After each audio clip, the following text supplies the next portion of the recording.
আসসালামু আলাইকুম রহমতুল্লাহ। মিডিয়াটেকের Helio G80 জন্য আপনি সর্বোচ্চ কত টাকা খরচ করবেন?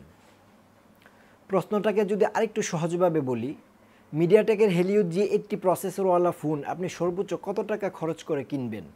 15,000, 16,000, 17,000 বা সর্বোচ্চ 20,000 টাকা, সেটাও আবার যদি ভালো কোনো ব্র্যান্ডের হয়।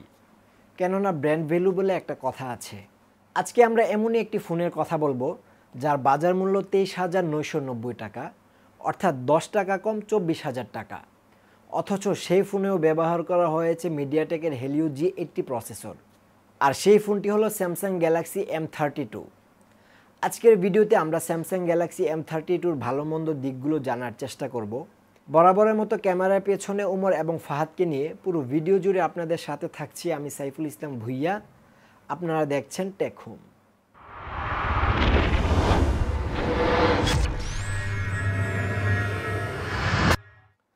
মূল ভিডিওতে যাওয়ার আগে যারা আমাদের চ্যানেলটি এখনও সাবস্ক্রাইব করেননি, সাবস্ক্রাইব করে আমাদের পাশে থাকুন। ধন্যবাদ। ডিজাইনের কথা বলতে গেলে এই ফোনটি সম্পূর্ণ প্লাস্টিক বিল্ড। রিয়ারে এক ধরনের স্ট্রেপ দেওয়া হয়েছে যার ফলে ফোনটিকে দেখতে কিছুটা ভাল লাগে। আর এটি গ্লোসি ফিনিশড, অতএব সহজেই ফিঙ্গারপ্রিন্ট এবং স্ক্র্যাচ বসে যাবে। অবশ্য মার্কেটে এখন ব্যাক পলি বা স্টিকার পাওয়া যায় যা ফিঙ্গারপ্রিন্ট এবং স্ক্র্যাচের হাত থেকে কিছুটা হলেও আপনার ফোনকে রক্ষা করবে, যেমনটি আমাদের ইউনিটটিতে দেখতে পাচ্ছেন। রিয়ারের টপ লেফটে রয়েছে একটি ক্যামেরা হাউস এবং তার ঠিক নিচে রয়েছে একটি এলইডি ফ্ল্যাশ। ডান পাশে রয়েছে ভলিউম লকার এবং তার একটু নিচে পাওয়ার বাটন, যেটি কিনা সাইড মাউন্টেড ফিঙ্গারপ্রিন্ট হিসেবেও কাজ করে এবং এর আনলকিং স্পিড মোটামুটি ফাস্ট। এছাড়াও রয়েছে ফেস আনলক সুবিধা, যার আনলক স্পিড চলনসই বলা যেতে পারে। বাম পাশে রয়েছে একটি ডেডিকেটেড সিম ট্রে, যাতে দুটি সিম ও একটি মেমোরি কার্ড একসাথে ব্যবহার করতে পারবেন। উপরের দিকে একটি সেকেন্ডারি নয়েজ ক্যান্সেলিং মাইক দেখতে পাচ্ছি এবং নিচের দিকে 3.5 millimetre earphone jack, primary microphone, USB type C port এবং single bottom facing speaker grille. স্পিকারের সাউন্ড কোয়ালিটি মোটামুটি ভালোই ছিল, তবে লাউডনেস কিছুটা কম লেগেছে। আর একটু লাউড হলে আমার কাছে আরও ভালো লাগতো।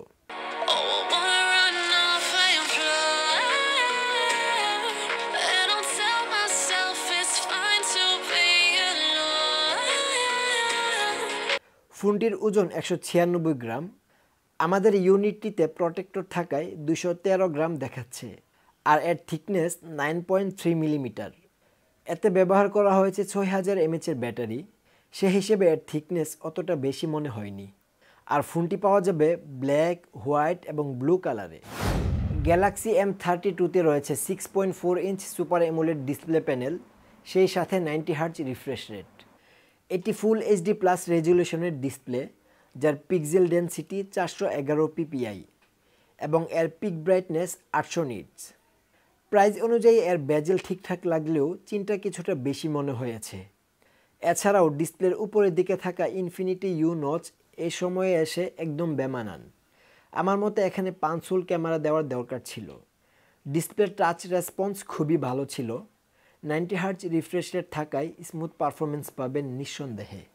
তাছাড়া এর কালার, ভিউইং অ্যাঙ্গেল নিয়েও কোনো আপত্তি নেই। এতে অলওয়েজ অন ডিসপ্লে ফিচার এবং ওয়াইড ব্যান্ড লেভেল 1 সার্টিফিকেশন তো থাকছেই।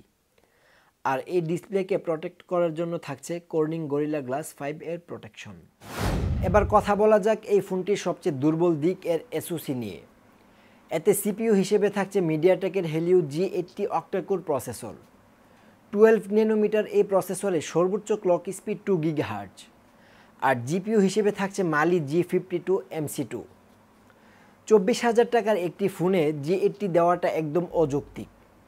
G80-র পরিবর্তে G95 অথবা G88 দিলেও কোনো রকম মেনে নেওয়া যেত।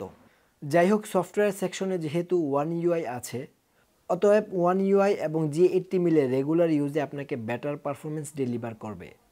অ্যাপ ওপেনিং, ক্লোজিং, মাল্টিটাস্কিং খুব স্মুথলি করতে পারবেন। এক কথায় গেমিং বাদে রেগুলার যে কোনো কাজ অনায়াসে হ্যান্ডেল করতে পারবে এই সিপিইউ। আবার গেমিংও যে করতে পারবেন না, ব্যাপারটা ঠিক সেরকম নয়। আমরা এতে পাবজি প্লে করেছিলাম, যেটি সর্বোচ্চ এইচডি গ্রাফিক্সে হাই ফ্রেম রেটে প্লে হয়েছিল। দেশের বাজারে ফোনটি রিলিজ হয়েছে একটি মাত্র ভেরিয়েন্ট 6128 GB, যার র্যাম টাইপ LPDDR4X এবং স্টোরেজ টাইপ eMMC 5.1। এখানে eMMC 5.1 এর পরিবর্তে UFS 2.1 দেওয়া দরকার ছিল। আউট অফ দ্য বক্স এতে One UI 3.1 বেসড অ্যান্ড্রয়েড 11 থাকছে। One UI নিয়ে বেশি কিছু বলার নেই, কেননা স্যামসাংয়ের ফোনগুলো এত জনপ্রিয় হওয়ার প্রধান কারণই হচ্ছে এই UI।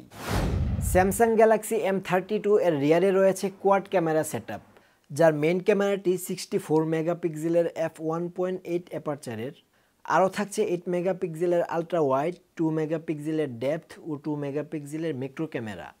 আর সেলফি তোলার জন্য ফ্রন্টে রয়েছে 20 মেগাপিক্সেলের f2.2 অ্যাপারচারের সেলফি ক্যামেরা। ক্যামেরা পারফরমেন্সের কথায় আসলে মেইন ক্যামেরার পারফরমেন্স এক কথায় সন্তোষজনক ছিল।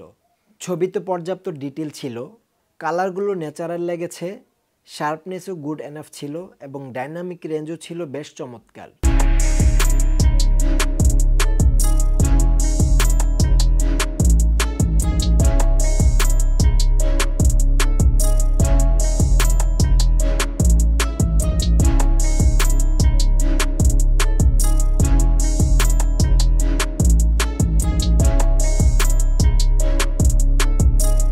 8 মেগাপিক্সেল আলট্রা ওয়াইড ক্যামেরার ছবিতে ডিটেল কিছুটা কম থাকলেও ছবির কালারগুলো বিশেষ করে ডাইনামিক রেঞ্জ ছিল অসাধারণ।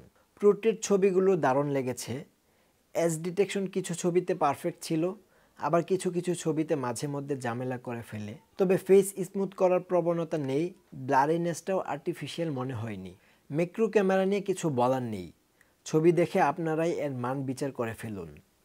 মেইন ক্যামেরার তুলনায় এর সেলফি ক্যামেরার পারফরমেন্স অতটা ভালো লাগেনি, তবে পর্যাপ্ত আলোতে কিছু ভালো ছবি পেতে পারেন। এছাড়া সামান্য শেডো এরিয়াতে তোলা ছবিগুলোতে ফেসটুন কিছুটা পরিবর্তন হয়ে যায় এবং ডাইনামিক রেঞ্জও ঠিক থাকে না। পোর্ট্রেট সেলফিগুলো আবার ঠিকঠাকই ছিল। সিপিইউর লিমিটেশনের জন্য এতে ভিডিও রেকর্ড করা যাবে সর্বোচ্চ 1080p 30 ফ্রেম পার সেকেন্ডে। ভিডিওতে কোনো প্রকার স্টেবিলাইজেশন আছে কি না এমন তথ্য কোথাও পেলাম না। সম্ভবত EIS থাকতে পারে, but I am not sure. Battery সেগমেন্টে গ্যালাক্সি M32 বেশ স্ট্রং পজিশনে রয়েছে, কেননা এতে থাকছে 6000 mAh এর ম্যাসিভ ব্যাটারি। আর ব্যাটারি ব্যাকআপের কথা বলতে গেলে হেভি ইউজে একদিনের মতো ব্যাটারি ব্যাকআপ পাওয়া যাবে এর থেকে, আর নর্মাল ইউজে 2 দিনের মতো। তবে অবশ্যই সেটি ইউজের উপর নির্ভর করবে। 6000 mAh এর ব্যাটারিকে চার্জ দেওয়ার জন্য বক্সে দেওয়া হয়েছে মাত্র 15 ওয়াটের ফাস্ট চার্জার, যদিও ফোনটি 25 ওয়াট পর্যন্ত সাপোর্ট করে। আমার মতে 6000 mAh এর ব্যাটারির সাথে অ্যাটলিস্ট 20 ওয়াটের ফাস্ট চার্জার দেওয়া উচিত। যাই হোক, 15 ওয়াটের চার্জার দিয়ে কি ফুল চার্জ করতে 2.5 ঘন্টার চেয়েও কিছুটা বেশি সময় লাগছিল। এবার এই ফোনটি কাদের জন্য সেটি আলোচনার পালা। যারা ফোন দিয়ে ভারী কোনো কাজ, বিশেষ করে গেমিং করবেন না এবং বাজেটে ভালো ক্যামেরা, ভালো ডিসপ্লে এবং ভালো ব্যাটারি ব্যাকআপ চান, তাদের পছন্দের তালিকায় রাখতে পারেন একে। সো আজকের মতো এখানেই শেষ করলাম। দেখা হচ্ছে পরবর্তী ভিডিওতে ইনশাআল্লাহ। সেই পর্যন্ত সবাই ভালো থাকুন, সুস্থ থাকুন। আল্লাহ হাফেজ।